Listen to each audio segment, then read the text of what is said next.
All right, I'm back at Smithson Valley at the Sam Womble Animal Project Facility with some ladies that they look like they know something about wool. Tell me a little bit about your sheep program.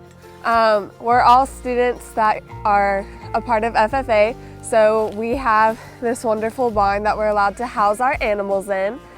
We come up twice a day, we feed them, we work them, and the end goal is to get them ready for market sale. Fantastic. So all you ladies actually raise animals?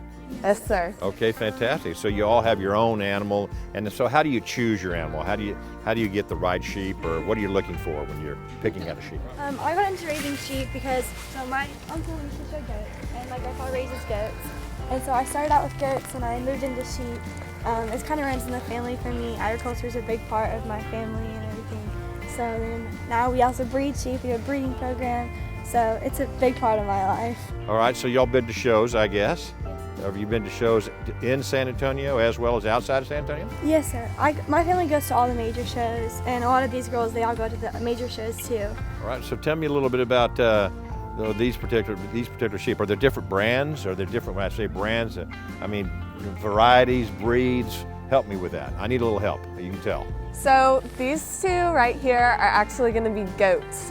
So, okay, all right. And then if you'll look at this one in the orange leg wraps, that's going to be a fine wool cross. So that's a cross between a medium wool and a fine wool. This one right here is a medium wool. They have a darker face. And then if you'll look at the one at the very end, that's a South Down. Those are typically a smaller sheep, very docile. So there are different breeds. There's 5 different breeds that you can show. Wow, that's interesting. So sheep are kind of animals that just keep on giving because they give their wool, and I guess that turns into a sweater, a coat, whatever it happens to be. Is that right? Yes, sir. Okay, fantastic. So do you actually sell the, or when you shear the sheep, I mean, I don't know, do you actually sell the you fur, the hair? Yeah. You could if you wanted to, but I mean, these sheep they're in dirt and it's gross. So I don't at least sell my wool when we shear it off, because it's just, I don't think anyone would want a shirt made out of this, but you definitely could.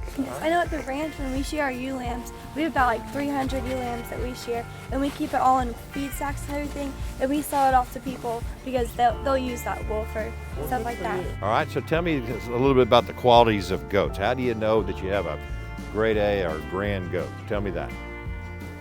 When you're looking for a goat, you want to make sure they have a running uphill look to them. So like if you see this guy, he looks like he's running uphill when he's racing. You like to look for that, and also I like to look for muscling, and I kind of like the temperament of them. I usually like it when they're more docile and they're more loving, because when they're willing to please you, they are better acting and they will do what you want them to do. That's fantastic. They all have different personalities, big time. They do have different personalities? Yes. So you can tell one from the other? Yes. Oh my gosh, that's Like interesting. mine's a bottle baby, so he's very like lovey-dovey. Mine can be very stubborn. All right, so is this Lovey and this Dovey? Yeah. And so tell me a little bit about, okay, so if you're raising animals, are you actually marketing the animals or selling the animals? And if that's the case, so then what do you do, what are your college plans, or what do you do with the revenue that you generate from the animals? So I've shown pigs for 8 years, and this is actually my first year to show a sheep. And so I've been collecting money from sales and auctions for the past 8 years through showing pigs. And I'll be attending Oklahoma State University in the fall. And so all that money from sales and auctions I've saved up, and it's going to help pay for out-of-state tuition in college. I want to thank you ladies for letting us come out here today, and I know that you're supposed to be in school, and I appreciate you taking a little bit of time with us so we can educate more of our community as to what you do and how much work it is, and how responsible you are. And thank you from the bottom of our hearts. We really appreciate what you're doing. We appreciate it. Thank you. Thank you. At Mission Park and Mission Park Cares, we'd like to bring you more programming each and every week. Yes, just subscribe here or catch us every Sunday morning on Fox 29. And remember, at Mission Park, it's our mission to care.